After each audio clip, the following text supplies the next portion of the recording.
Hi guys, in this video I'm going to show you how to turn off autoplay on Facebook Reels. Let's launch the Facebook app first.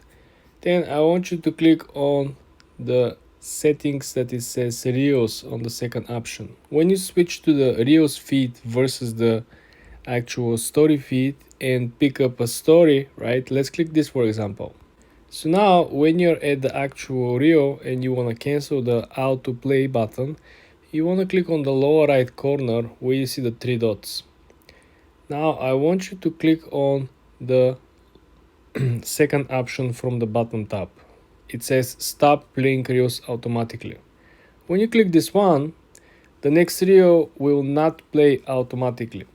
This simply will help you to focus and wait and look twice again or three times on the same video that you really want to learn more or you didn't actually pay very close attention to. You probably want to save the song. You probably want to see what is the song code. You probably want to read the comments.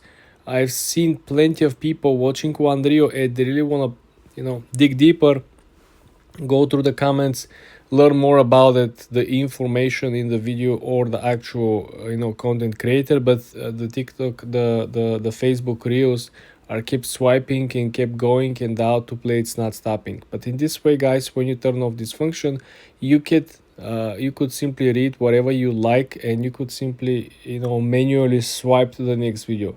This will give you much more calmness. You don't have to rush watching or listening. You could simply pay attention to what matters to you. For more tips and tricks like this, guys, subscribe and follow for more.